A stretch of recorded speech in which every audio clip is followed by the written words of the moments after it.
네, 미국 증시 다우지수의 이 기세가 등등합니다. 저는 사실 약간 이제 꺾일 때가 됐다고 생각을 했지만 이번에는 정말 이 기세가 만만치 않은 상황입니다. 미국 증시 어제만 해도 사실 찬반 양론이 좀 있었는데요. 이제는 비관론자들이 약간 꼬리를 내리고 좀 자취를 감춘 상황입니다. 다우지수 얼마까지 더 갈 수 있는지 월가 현지의 의견을 들어보기로 하고요. 여기에 대한 우리나라 증시에 어떤 영향이 있을지, 그리고 애플에서 삼성으로 요즘 옮겨가는 분들 많은데요. 미국에서도 확실한 효과가 있었다고 합니다. 여기까지 한번 내용을 살펴보기로 하고요. 다음에 주춤해진 외국인 매수세, 오늘은 어떻게 될지도 한번 예상을 해보기로 하겠습니다. 먼저 로이터 통신의 마감 브리핑 내용부터 출발합니다. 오늘 미 증시는 어제 사상 최고치를 새로 고침한 다우지수가 하루 더 추가 상승하면서 신고점을 다시 썼다는 아주 큼지막한 제목이고요. 여기는 이번 주 금요일 미국 정부의 공식 고용보고서를 이틀 앞두고 공개된 ADP 민간 고용보고서의 호조, 그리고 연준 베이지북에서 미국의 부동산 시장이 주택 경기가 살아나고 있다. 하지만 미국 경제 전반적으로는 여전히 경제 성장이 좀 미온적이라서 아직도 경기 부양, 양적 완화 필요하다라는 이런 내용이 나왔기 때문인데요. 한마디로 투자자들이 아주 좋아하는 안성맞춤의 이런 펀더멘털 이슈였다고 봐야 되겠죠. 주택 경기 살아나고 소비도 살아나는 건 좋은데 여전히 경제 성장은 미온적이라 양적 완화 더 해야 된다.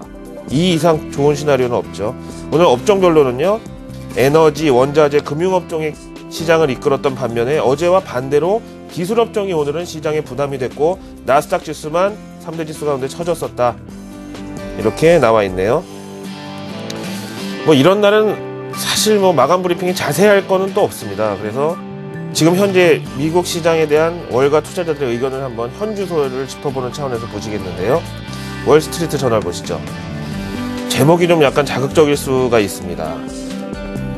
어제 사상 최고를 경신한 다우지수, 어제도 말이 많았는데 이제는 15,000포인트를 보러 가자 이렇게 나왔죠. 사실 주식에서 신고가가 갖는 의미는 생각보다 큽니다. 근데 다우지수가 오늘도 전혀 밀리지 않고 추가 상승에 성공했다는 사실, 월가 여러 전문가들에게 큰 영감을 줬다네요.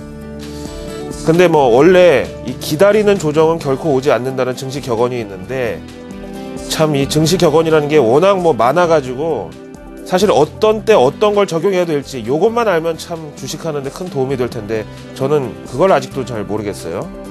아무튼 어제만 해도 미국 증시 상투 논란이 뜨거웠다고 전해드렸었는데요. 오늘 이렇게 다우지수가 진짜로 천장을 뚫고 옥상에 가서 올라앉으니까 갑자기 비관론자들이 꼬리를 내리고 잘 보이지가 않는 상황입니다.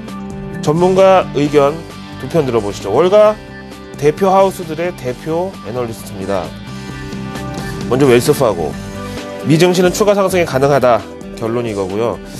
1분기 미국 소비가 의외로 좋았던 만큼 실적에 따른 상승 요인이 남아있다. 이제 4월 달에 어닝 시즌 오면은 여기다 반영할 요소가 있고, 또 연준 양적 완화 역시 유동성 랠리를 유지할 근거가 될 것이다라고 밝혔습니다. 따라서 유럽만 별일이 없으면은 지금 누구나 갖고 있는 조정에 대한 예상이 점점점 힘을 잃어가면서 결국 시장은 한동안 제대로 된 저항을 만나지 않을 것이다 라고 강조했네요. 다음에 금융업종 분석의 명가죠. 오펜하이머 펀드 증권.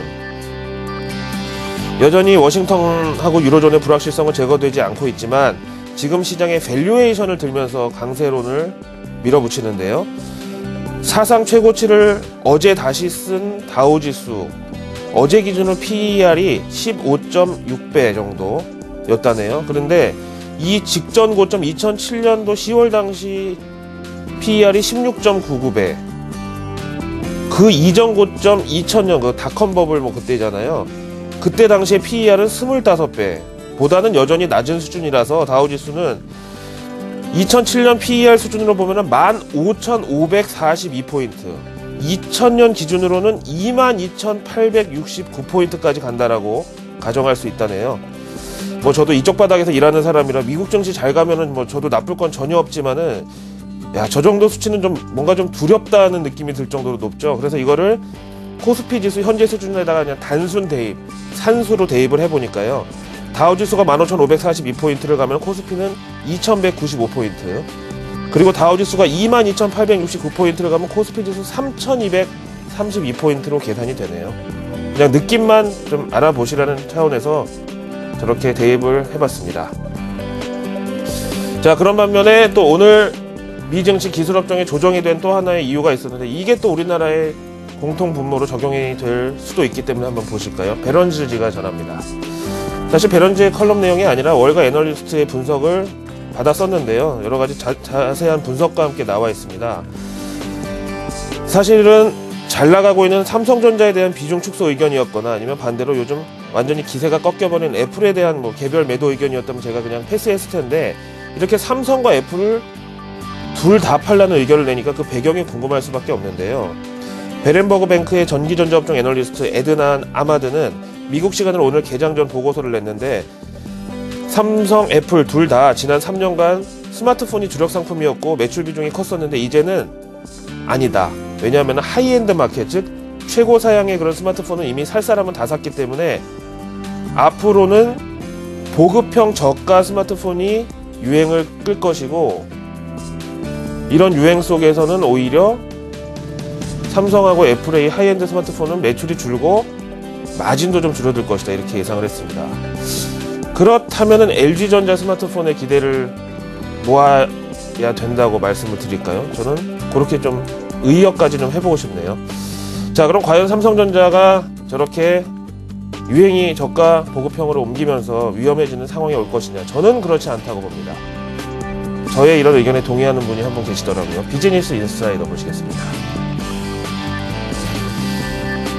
지금 이 사진에 보시는 애플바, 요즘 유행하는 표현이, 이 사람이 삼성전자로 갈아탔다네요.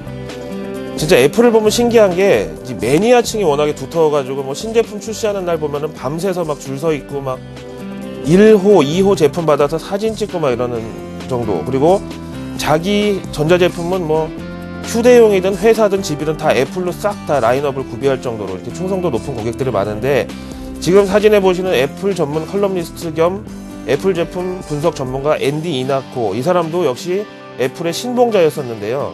지난 5년간 사용해온 아이폰 시리즈를 버리고 최근에 삼성전자 갤럭시 S3로 바꿨다고 또 블로그나 트위터를 통해서 대대적인 홍보에 들어갔다네요. 그러면서 왜 자기가 갤럭시로 왔는지 4가지 근거를 제시해서 관심을 끌었다고 하네요. 먼저 키보드가 더 사용이 편하더라. 오타도 적고, 그 다음에 화면이 커서 좋다. 그리고 어플리케이션이 다양하다. 호환성도 좋고, 그 다음에 커스터마이제이션, 우리말로 하면은 개성, 차별화 이렇게 말할 수가 있는데, 갤럭시는 배경화면이나 레이아웃 이런 게 애플처럼 획일적이지가 않고 다양해서 좋더라. 4가지로 요약을 했습니다. 그러니까 이 사람은 진짜 극단적인 애플 빅팬에서 삼성전자에 이제 빅팬으로 옮겨온 건데, 요걸 보다가 어떤 생각이 들었냐면요. 옛날에 제가 외국 TV 프로그램을 봤는데, 우리나라 스펀지 같은 그런 방송이었거든요. 거기서 차가운 물하고 뜨거운 물을 동시에 냉동실에 넣었더니 우리 예상과는 다르게 뜨거운 물이 먼저 얼더라는 거죠. 그래서 이렇게 뭔가 성향이나 취향이 한쪽으로 극단적으로 쏠려 있는 사람은 그만큼 또 이렇게 뒤집히기도 쉽다는 이런 생각이 들어서, 요즘 제 주변에도 애플을 거의 종교 수준으로 좋아하던 사람들이 이제는 삼성전자로 많이 넘어오는 현상을 저도 현실에서 많이 확인을 합니다. 자, 얘기가 길었는데, 그렇다면 과연 이러저러한 여러가지 팩트들로 인해서 오늘 외국인들의 투심은 어떨지 한번 살펴보시죠. MSCI 한국지수입니다. 오늘만큼은 다우지수를 코스피가 따라가지 않을 것 같은, 추가 상승을 하지 않을 것 같은 이런 분위기고요. 지금 보시는 MSCI 한국지수 0.66% 하락, 61.78은요 지금 현재 코스피 지수 수준보다는 약간 낮은 걸로 외국인들의 투심을 읽어볼 수가 있습니다. 목요일 아침 글로벌 마켓 나우 함께 해주셔서 고맙습니다.